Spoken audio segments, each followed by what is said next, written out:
Greetings. Today we begin, as we continue in the series on the book of Revelation, the Rapture of the Church is part 1.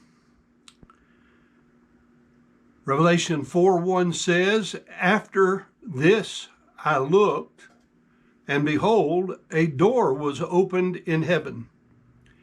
And the first voice which I heard was as it were of a trumpet talking with me, which said, Come up hither, come up here, and I will show thee things which must be hereafter." Let's begin by discussing the dispensation of the fullness of times. In Ephesians chapter 1, verse 10, it says that in the dispensation of the fullness of times, he might gather together in one all things in Christ, both which are in heaven and which are on earth, even in him. The basic meaning of the word dispensation has to do with the administration of a household. Thus, this clause refers to God's oversight of the administration of the various ages.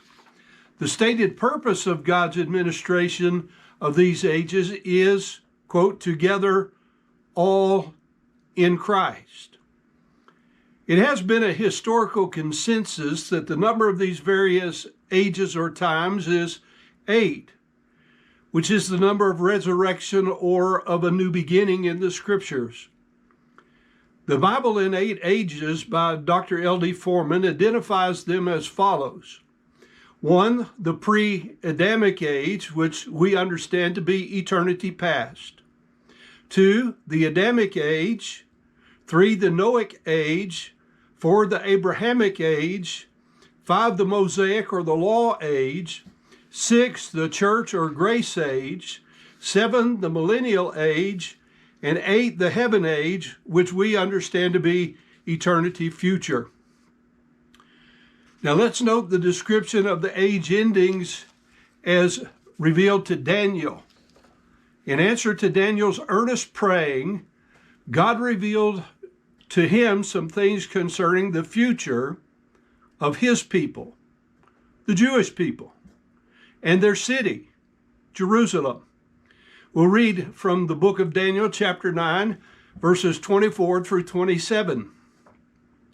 70 weeks are determined upon thy people and upon thy holy city. A series of infinitives follow.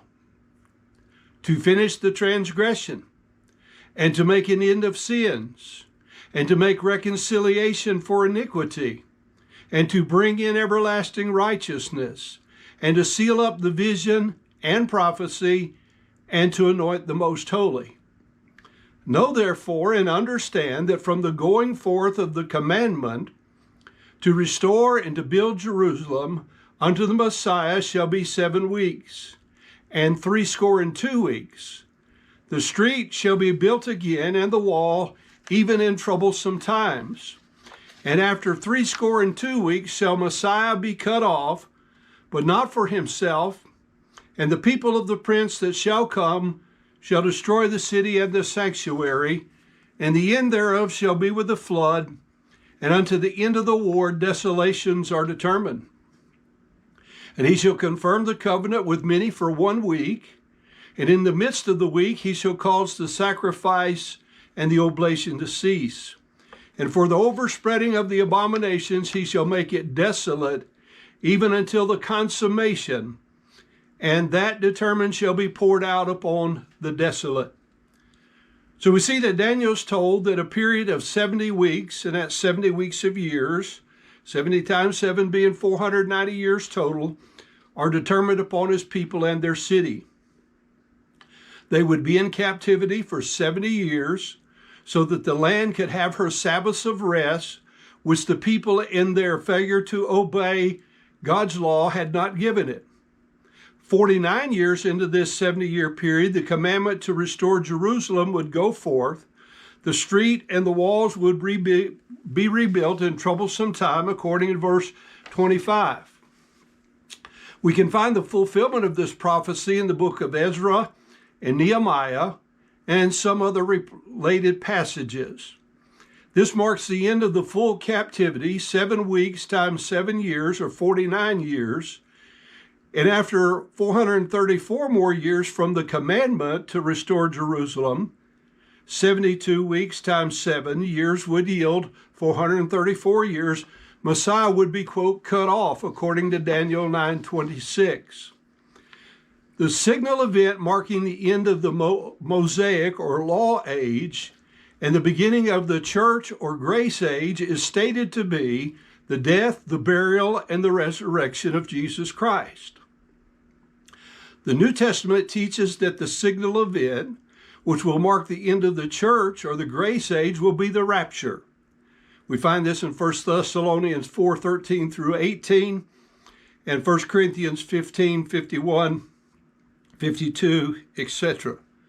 Now, we only mention these passages now because we're going to deal with them in detail later. So if we add up the 7 and the 62, the sum of 69 is yielded, which is 1 week of year short of Daniel's 70th week. Therefore, the simple math says that the Jewish people still owe God 1 more week of years, that is, 1 more 7-year period of chastening.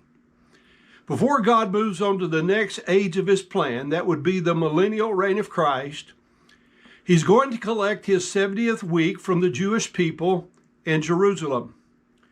Daniel 9:27 speaks of the dividing of this week of 7 years into 2 equal periods of 3 1/2 years each.